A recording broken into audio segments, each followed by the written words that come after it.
Let me plug my watch in so it'll charge. 'Cause I hate being without my watch. It's down to 6%. But the new watch charges way faster than the old watch, so. What kind of watch do you use? I have a Garmin 955 and I got the fancy one because the last one that I had, I wore it for like I don't know, I think I got it in 2017. I wore it Oh. daily Hmm.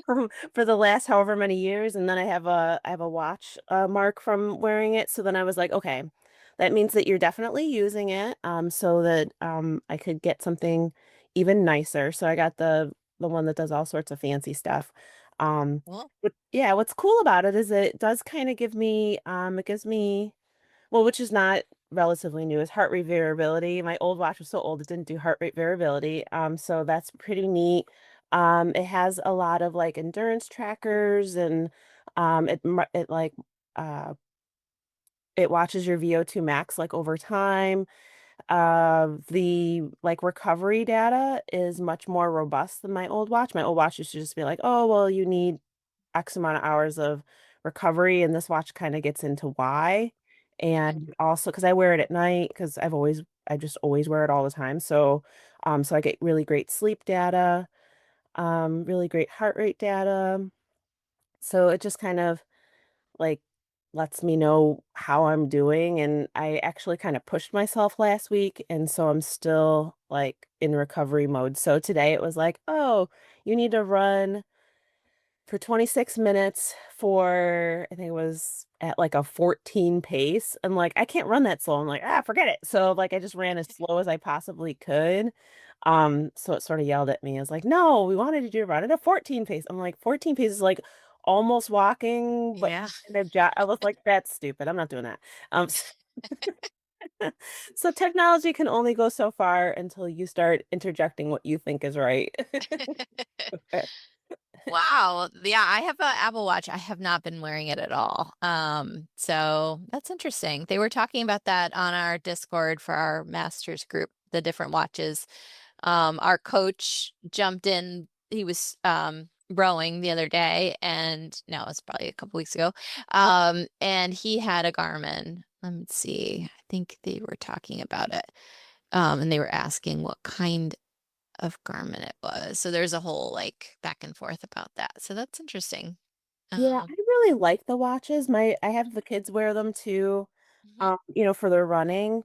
And what's really great is because I use Crewlab. I probably mentioned Crewlab a bunch. I love those people. I love Crewlab. It's a really an amazing program, but it can give you so much data and it can kind of give you insight like, especially if someone's struggling with the idea of like, I'm not improving, like, I feel like I'm doing a lot of work but not improving. Like, making sure that you're really tracking your data can be extremely helpful. In CrewLab, it has the ability to reference the previous workouts you've done and compare them to a current workout. So, like, I always run like 2 miles around my neighborhood. So when I do that, it can compare that to previous workouts.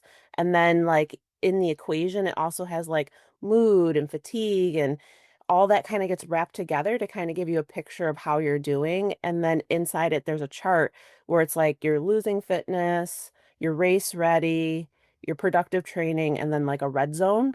And you can see like it creates like a graph of this. So you can just quickly look on your phone and see is what I'm doing in the productive training zone. Am I actually like making myself stronger? Or like if you're in the race zone, that means you're actually on like a taper. It means that you've decreased your volume enough that your body is kind of ready to race. Hmm. And then if you're in the red zone, it means that you're doing way too much. Okay. And not and you can dip into the red zone, or what they call the danger zone. But it's not good to stay there because Hmm. then that means you're doing more than what your base fitness should allow you to do. And I feel like this time of year is kind of like the transition times is kind of not a dangerous time, but a time where like a lot of that tends to happen. Like even like I went to my daughter's race and my niece was also going to run cross country and she was talking about how she had a hip injury and she wasn't running. And, I was chatting with her and she did the run club during the summer. but they've started getting like she's a freshman, so now she's running with her with like the older kids on the team now. And where they live in Rochester, there's a lot of hills, so that Mhm, team tends to be really really fast because they have to run hills as part of just their regular running. But I think they increased their volume. And she was just saying like last weekend she ran like, and she's and a freshman, she's been running, like she's like the middle school running program, but not running significant distance. She's already up to 6 to 8 miles. And so, she was talking about her hip flexor and like kind of like the side of her hip bothering her. And I'm like, yeah, that's probably from lifting your leg up all those times to go up the hills. And then also, like as you go down the hill, like trying to control your weight. mhm, But like, and then, I think about rowers too. Like, this is kind of like that time where, some coaches, spend a lot of time doing like rowing by pairs, rowing by fours. But some coaches, if you have the same kids, like you could have that urge to just jump right into, okay, we're back in training. Like, even though it's only week two, mhm. you can kind of take the intensity up a little too quickly. And it's like the risk factors for injury are intensity, volume. Let me see if I can come up with all of them off the top of my head. Intensity, volume, frequency. La- See all Lack of of them. rest? Is that Probably, yeah, lack of rest. Like so, like frequency and lack of rest kind of go together. So, like if you mm, increase the frequency of your practices, so if you go from, a summer schedule, there's only 3 days a week or 4 days a week, and you're up to 5 or 6 days a week within the next week, plus you're increasing load. oh yeah. So a lot of times, like, because it's head race season, I'm sorry, I'm shaking my water bottle in the background. Because it's head race season, we think, okay, well, let's just get out there and do 10K. Mhm. And so you may not realize that like all of a sudden you've put one of these injury risk factors on your group and people start dropping like flies. So it's usually like that first or second week. My one ear is out, one ear is in. It's usually that first or second week where everybody talks about aches and pains. My daughter was talking about her hip bothering her, and I'm like, Mhm. oh, I'm sorry. Like, we could stretch, we can do all those things. But like, once you get the injury, like, basically the best thing is like a little bit of rest and not medical advice here, a little bit of ibuprofen, but just whatever you do for anti-inflammatory help is really, really the best. Like, at that point, like, any suggestions that I would have would be kind of in that range, and then maybe some exercises to help mitigate the original issue. But yeah, yeah, that's why I love tracking because it kind of will give you that red flag just a little bit earlier. It'll give you the red flag before you really get sore, before you really get injured. So. That's cool. So do you encourage the people that you work with to use like some kind of tracker or Yeah, yeah. yeah. Everybody that I work with, either I have them doing some type of tracker or some type, or they're using Crewlab. Hmm. So Crewlab, what you can do is if you're not using like a wearable of some sort, you can document your workout. So you can go in, you click workout, you can put in the intent, the time, the intensity, whether it was a water row or a rowing on the rowing machine. You can put running, biking, swimming, other and mobility. I think those are like the categories that you can fill in. So I even have people like, so I have one person who loves to garden, and it started to become an issue because I couldn't track her volume because Hmm. she would spend 3 or 4 hours out in the garden. I'm like, you have to track your gardening. And then I have another person who likes to walk their dog. So I'm just like, you need to put that under other, put it in the comments, write walk, and then you can also grade the intensity of the workout too, which is something that I like for everybody to do because that feeds into the analytics too, because then CrewLab can take its little mathematics and say like, okay, you did this 2 mile walk and you rated it a 2 usually, but you did the 2 mile walk and you rated it a 4 this time. So that means that there's something going on, whether you're fatigued or you increase the intensity of the walk. And so it tracks all that good stuff, especially for my athletes who have injuries and pain. They need to track the intensity of the workout. They also need to track whether they're in pain. I have people do like a body check a lot of times before they work out if there's someone who's coming off of an injury. So the body check is like, do I feel like I can work out today? And is my injury talking to me right now? Am I having pain? If the answer is no, or the answer is like usually if we use that pain scale, like a 5 out of 10 less Mhm. than that, I say, okay, go ahead and do at least one little, I usually have them doing chunks of work. So like a 5 minute piece on the erg. Get on the erg, they do the 5 minutes, then they do another body check. They're like, does it hurt? Or is my body just talking like because I'm using it, which would be like a 5 out of 10 and below. I always talk about like like Lego pain. Like you know how when you step on a Lego, it's like, oh my gosh, it hurts. Yeah. So like that's the red flag. That's the you Okay. gotta stop. So if you do your 5 minutes on the on that piece and you're feeling like you stepped on a Lego in your injury, then that's the end of the workout for the day.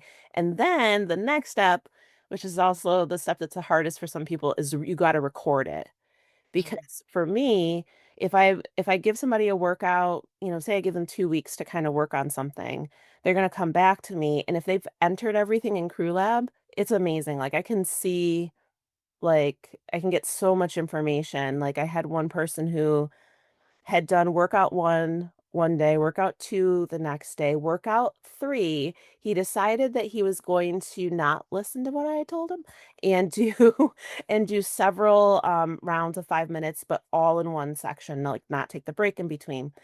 The next day he writes he didn't do the workout because his back hurt. And so then, it becomes 2 weeks later, and we're sitting there, and because I can pull this out of Crew Lab, I can look at the notes and I can say, look, you did workout one, you did workout two, you did workout three. Workout three was harder than it was supposed to be, and then on day four, you couldn't do the fourth workout. And he was like, mhm. oh. So like once it's all laid out in front of you, it's kind of easy to see, where you might be going wrong in your fitness. But if you don't keep track of it, it's really easy to like do the same workouts.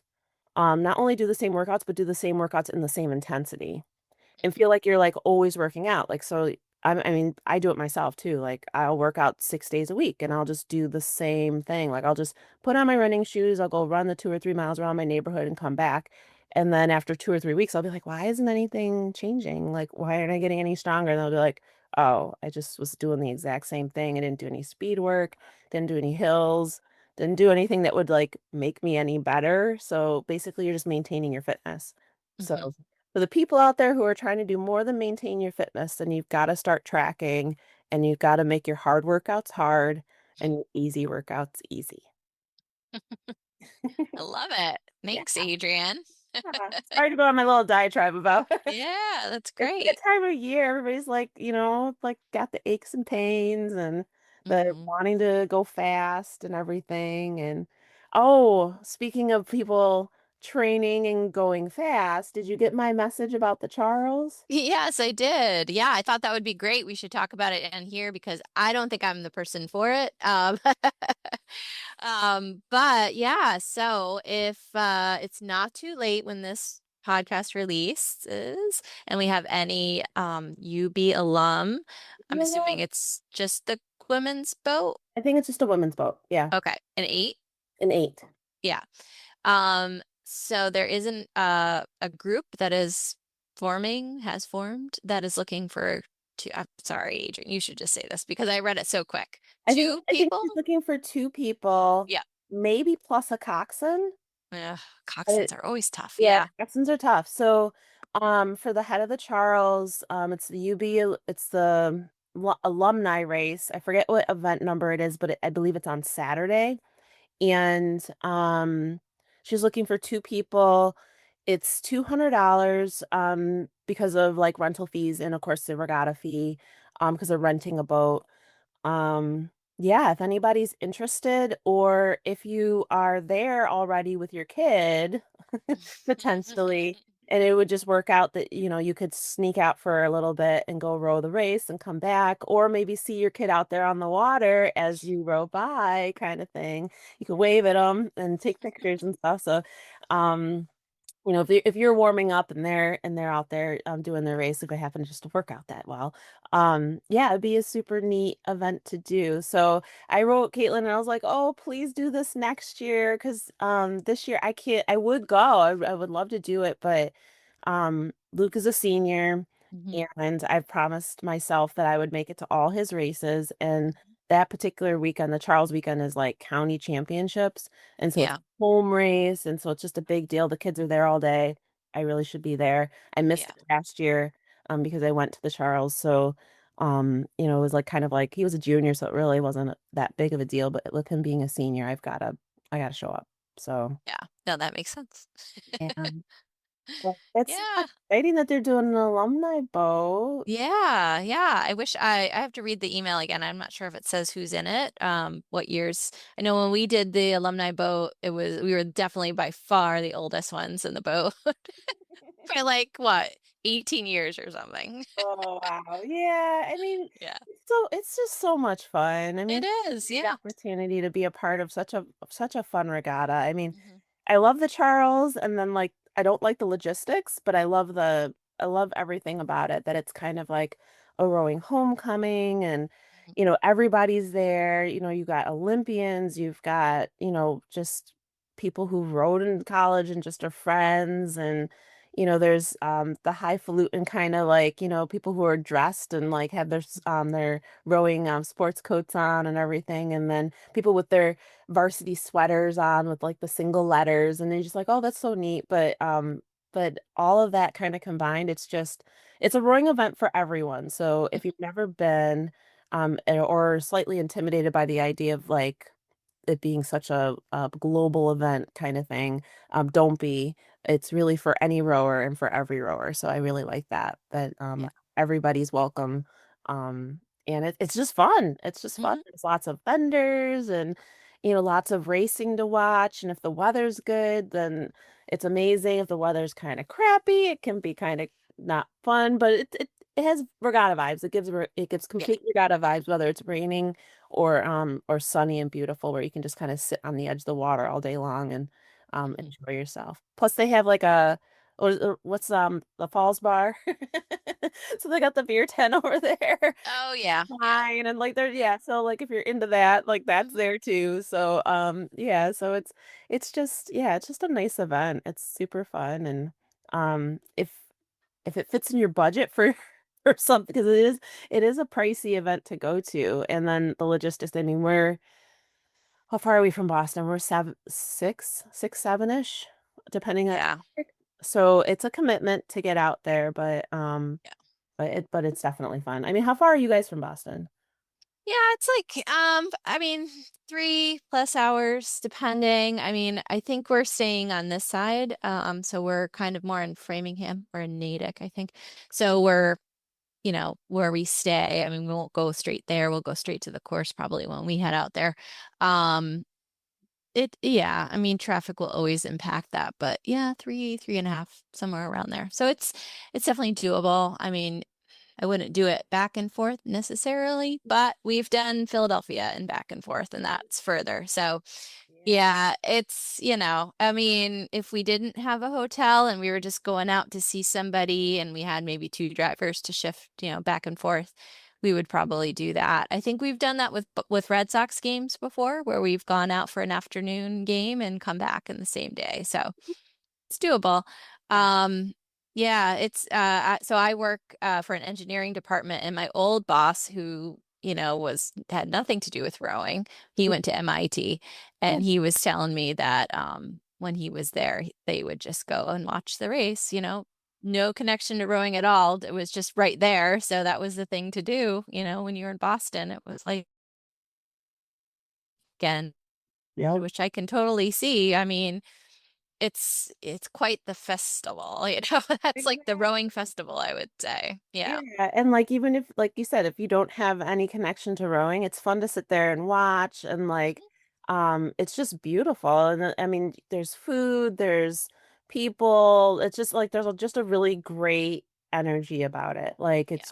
it's just Well, a and fun you event. got to watch for boats hitting the bridges too. I Yeah, mean, yeah. hopefully for everybody involved, everyone's good, but or just like boats starting to come together and like Like, getting, yeah. so it can make that exciting and hopefully everybody stays safe. It's under Red Bull USA is the account, or is where it was posted. Okay.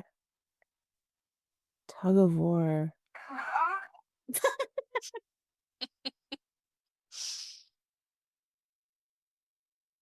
Oh my gosh. How are they tying it to, how's it, so is it tied to the feet? No, I think it's just tied to it looks like it's just tied to the end of the boat. I don't see any ropes anywhere else, Yeah, so it's oh, just got to oh, be so the the end of the ropes boat. are to like it looks like the ropes are in the gunnels. Do you think? Well, no, I mean, I don't know if I can, yeah, it's somehow attached to the front Oh, I see. rigger. I see. There's a Yeah, bungee. Okay. it's like a So bungee. that's good. That softens it a little bit, probably from being like ripping. Yeah. So it's attached. Okay, so I get it why it's doubles because then you couldn't, but ooh, you get pulled into the water. It's yeah, you're going in. Like it Yeah. looks like it's very pretty unavoidable because and it's got to be like when you're going back up on the recovery, you're you don't have You any yank control somebody. and they're yanking you. Yeah, you definitely have to yank them while they're on the recovery. Okay, yeah.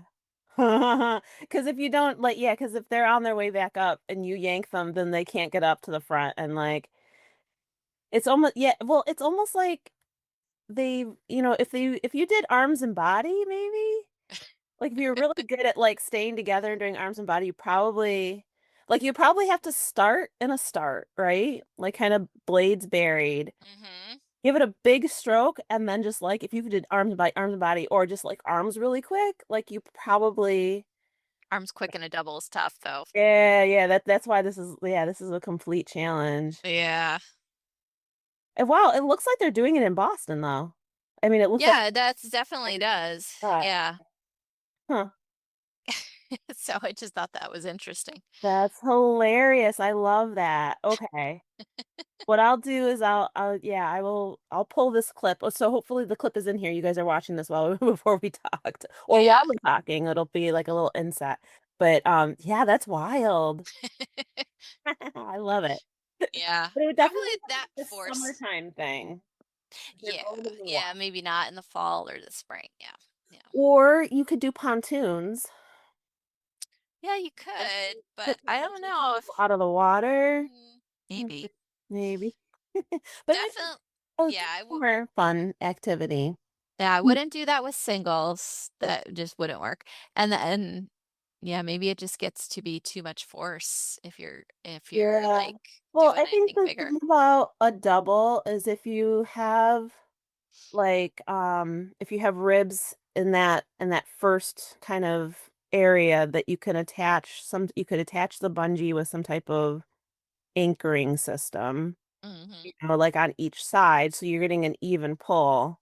A double probably is like the best option, or a quad. Quads would be a little bit more stable, but super more funky if you dumped it. Yeah, yeah. I'm just thinking Yeah. all those oars, all those All those riggers. oars and all those people, like it's just look at a lot. It's a lot of business going on in the quad.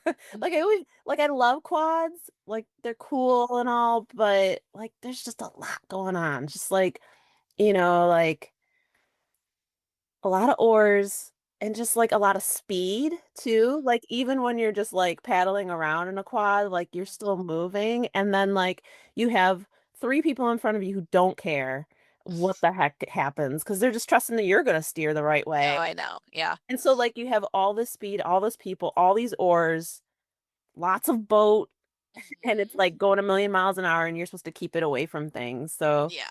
yeah, yeah.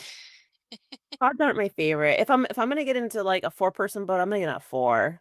Hmm. A nice bow coxed four or something like that. Yeah, I want a coxswain. I actually didn't go to practice last night. I have to apologize to my team. I don't know why. What is up with my using the it's just a Google Sheets, right? And Mhm. I always thought like when you click when you click it, Mhm. it's done. Like I didn't think there was a save button, but apparently there is, or there's a check mark I'm supposed to be checking. I don't know. Because I unchecked yesterday, and somebody was like, "Are you coming? Because I'll take your seat. I'll take your bow seat in the quad." And I'm like, "Oh, I picked a good day to not come." I'm so heartbroken. I'm so sad. I mean, I know you got to take your turn and everything, and I try to do that, but like, and I haven't done that in a while. We've been doing a lot of eights, so yeah, but Fun. yeah, I don't like having to communicate while I'm rowing.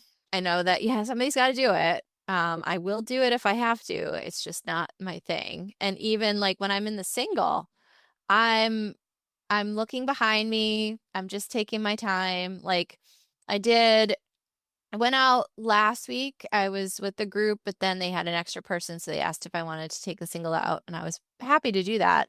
But I was like, I'm not staying the whole time because like it was gonna be dark when we got back, and I was Mhm. like, so I'm just gonna have to make sure I turn around where I know that I can get back in the light, but I'll be by myself. Yeah. So talk about like I definitely had some strokes where I was like, "Woo! If that went wrong, I would be in the water all by myself." But it was fine. And actually, it was a really nice row back, and I kind of like did some 20 stroke pieces just to kind of get the boat moving, and so it was just really nice to be out there. But anyway, so I was not sad to not have to oust steer. Because when you're single, you don't have to talk to yourself. Like you just have Yeah. to do it, right? So if Yeah. I want to take a stroke and like really look to stop and see where I'm going and make sure I know exactly where that buoy is, I can. If I do that in the quad, the timing's all messed up. All right. So tell me about, yeah, we haven't had an Adrian business update in a while. Do you have any update? Ooh, oh, okay. So rowing on the square is my physical therapy and rowing coaching business. Right now, I am still working out of the Genesee Waterways erg room because I haven't found a space. So I've gone back and forth on commercial spaces. My therapy clinic is small but mighty. So I'm just trying to make the right decision as far as overhead is concerned with getting a space. Meanwhile, back in January, Adrian bought a bunch of ergs. So I have like 9 ergs that are in my house that I need to like get somewhere else. And I've gone back and I've gotten so frustrated with it. I've gone back and forth where I'm just like, I'm gonna put these on Row 2K and just get rid of them. And then I'm like, no, I'm gonna keep them because I'm gonna host my own erg class once I get a space. So right now I'm in negotiations with a space. It's about 1,000 square feet. The space is absolutely perfect, except it's on the second floor. Uh, Don't necessarily love because I'm a physical therapist. Like every once in a while I do get somebody who like couldn't do stairs. So that's kind of the thing that I'm kind of going back and forth on right now. I'm still actively looking for other spaces. If there's a space that's like this space but on a first floor, like that would be like ideal. Um Meanwhile, in kind of like the background, I'm working on some digital products. If you haven't tried my picture rowing, picture back 5-day challenge, it's on Instagram. I don't know if it's pinned to the front of my Instagram. But what it is like it's a checklist that you get, and then there's like a little video that tells you about the checklist, how to use it. And then from the checklist, you can join the 5-day challenge, which I send you a video for 5 days in a row. I explain some different back exercises, work on some technique things over the 5 days, kind of develops into the very end. And then at the end of it, if you really like what I did and you want to work with me directly, then you can set up like a little strategy call with me and we chat rowing. They're free. It's 15 minutes and we just kind of see if there's anything that I can help you with. So I'm doing a lot of like one-on-one like virtual work with people right now. So I have a couple athletes kind of in different various places over the world. Actually, I have someone who's outside of the US, so which is kind of neat. And basically what I was talking about before, like using your watch and gathering all the data, I have them do that. I have them send me their information. Make workout programs for people, take a look at people's technique. So sometimes people just send me videos. And so that's kind of like another service I have is like video review. So they send me the videos, I edit them all together, and then we kind of chat about, what I think you need to be doing. Sometimes I give people It depends. Sometimes they give people little exercises that I think based off of like their rowing, I think that these would really be good stretches and exercises for them. Some people go forward and want to like talk to me, once a month for a couple months just to kind of work on programs and that kind of thing. So I'm developing a lot of like virtual digital stuff, which is cool, because it just means that like I can be home, and of course, like I've talked about, like my mom's lives with me now, and so she has, care needs and that kind of thing. So being closer to home and not necessarily being out at the clinic, is helpful for some of the days during the week. So like Monday, Fridays, I try to be home. Tuesday, Wednesday, Thursdays, I try to be down at the boathouse. If someone's local in Rochester, I'm still doing the classes on Mondays and Wednesday mornings from 8 to 9. So anybody who's training for the Charles right now and needs a way to commit to some extra meters. And it's really like my morning classes, my classes are kind of like a casual class. Like we do 10-minute warm up, like about 30 minutes of like harder rowing, and then we do about depends on how much rest time we take in between, because sometimes we do intervals. The last half is like, weightlifting. So we do, like I do like some just like basic lifts. We do like squat, we do deadlift, heel raises, which are really important. If you're not doing heel raises, make sure you're doing your heel Mhm. raises because it's good for walking power, running Okay. power, and for rowing power. Mhm. Um, yeah, so it's the classes, still treating people for physical therapy. If you're in New York State, I can work with you virtually. If you're out of New York State, then I can't do physical therapy with you, but I can always get you connected with potentially a PT that I know who does rowing stuff. Because I'm trying to get connected with as many Oh, rowing that's people cool. as possible. Yeah. So um Do you work with coaches? Like, I've been doing some ride-alongs, which is really yeah. fun. I just did the presentation for US rowing for the level 3 coaches for biomechanics. That was last week. Mhm. So I kind of work with the education department at US rowing for those presentations. I've been doing that like ever since I took level 3, I've been doing the biomechanics talk for them.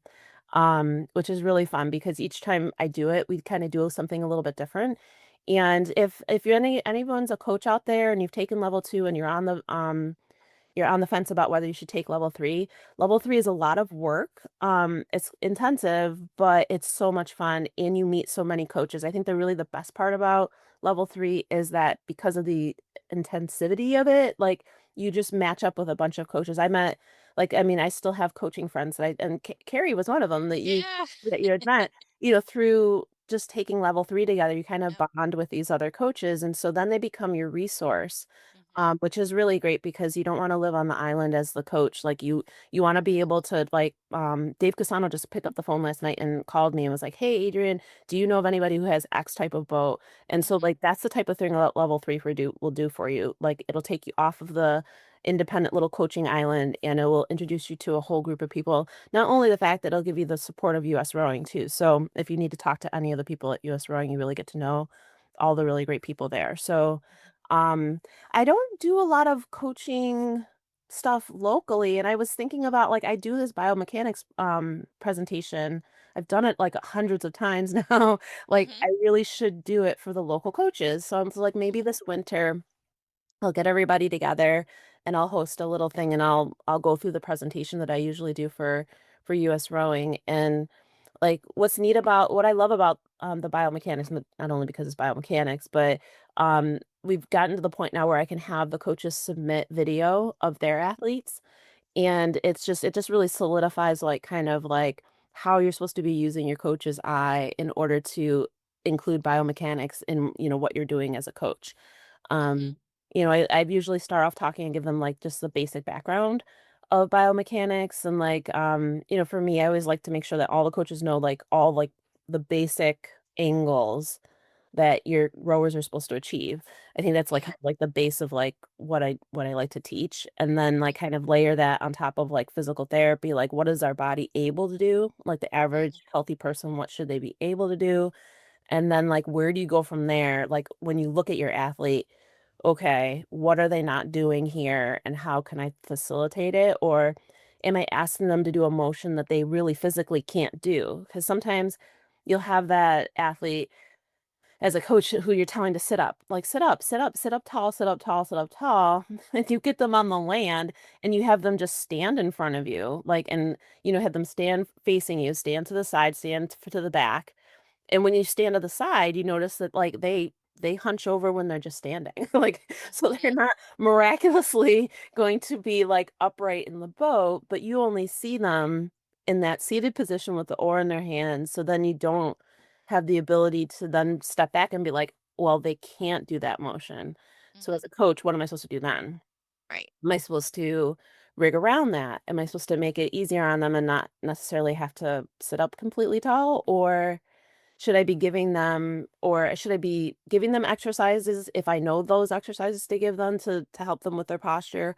Or should I be referring out or bringing in someone who can help with posture? Maybe you have 5 or 6 athletes that could really benefit from, some posture training, and if you don't take the time to do, like, kind of the on-land biomechanic kinda stuff, you may not realize that that might be someone that would be valuable to bring in, and if say you have a trainer that you have access to or some type of medical professional, say you have a medical professional on your team who could, like, take a couple moments to take a look at everybody and help you in that sense, like, that puts you ahead of the game. So, those are all, like, tools and stuff that we talk about in the biomechanics class, but, yeah, I love teaching it, I'm so thankful that, like, US Rowing still allows me to do it with them, and there are lots of people who are way more qualified than me to do it, but for some reason, they really enjoy when I do it, and I enjoy doing it with them. So, you know, it's just really nice. It's a nice thing to get asked to do, and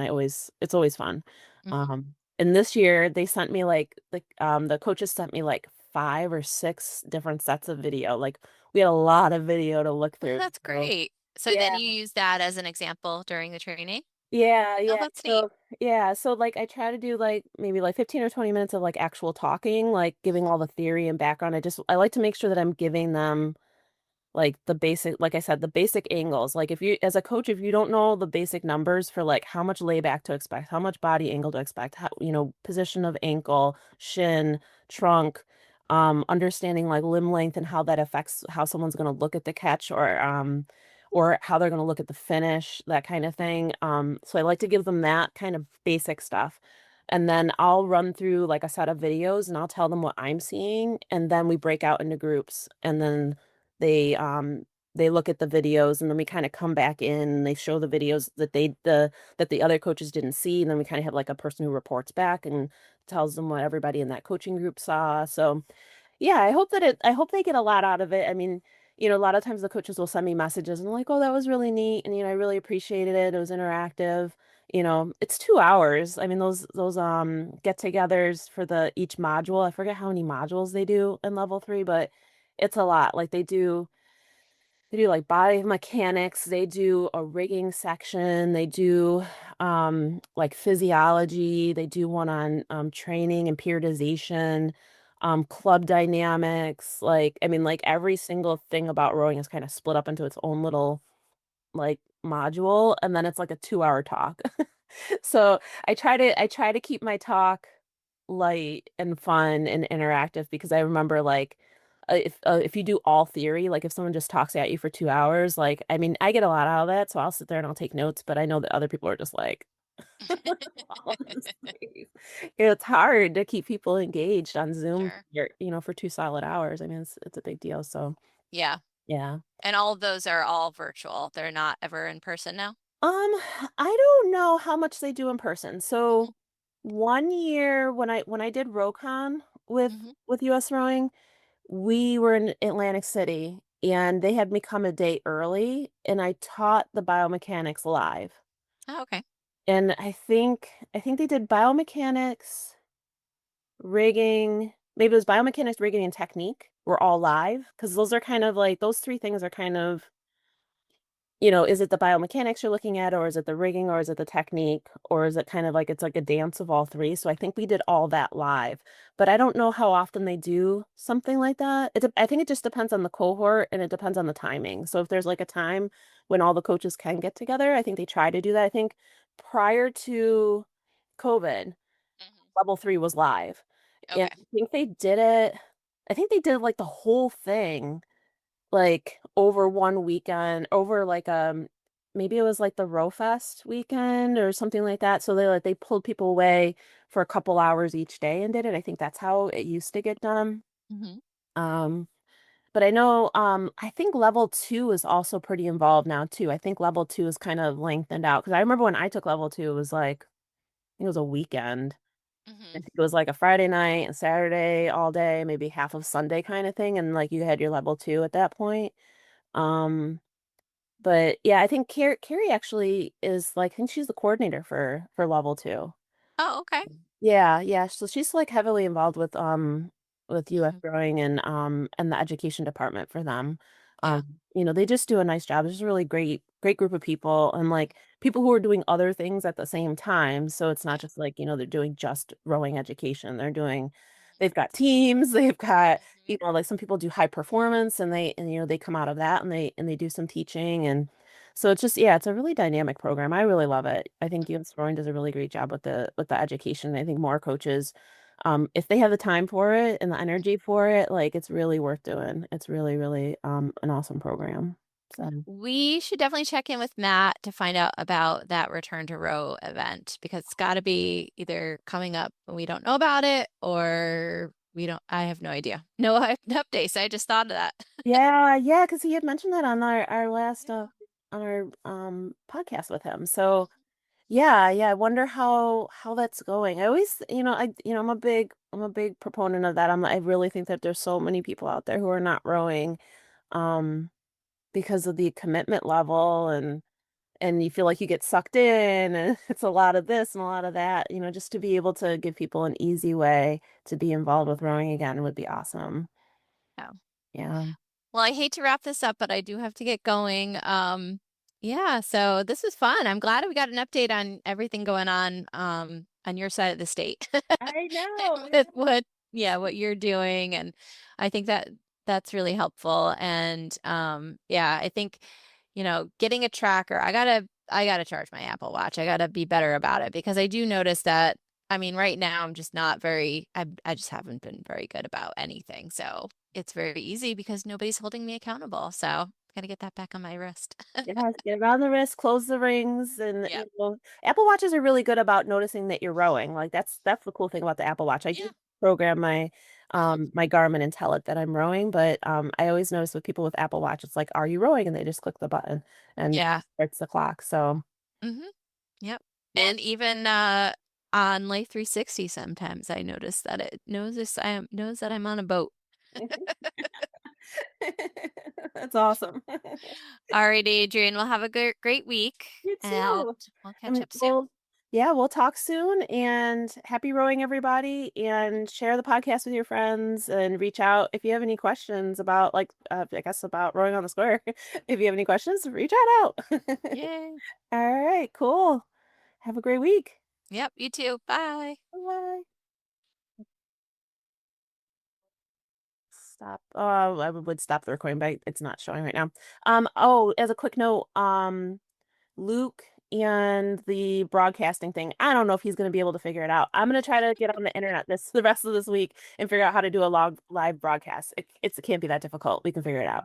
Yeah, I've been doing a little bit trying to like play around with my not Garmin's, my GoPros. So I think I'm gonna try and do a test at some point. I don't know how. We our dog, Keegan was very excited about trying to put it on the dog's collar, but it just like is too heavy and jingles that like it was freaking her out. But I want to get just used to using it and like how it will work with the live stream. So, Okay. All right. okay. Sounds perfect. Have a great day. All right, you too. See you Bye. later. Bye-bye.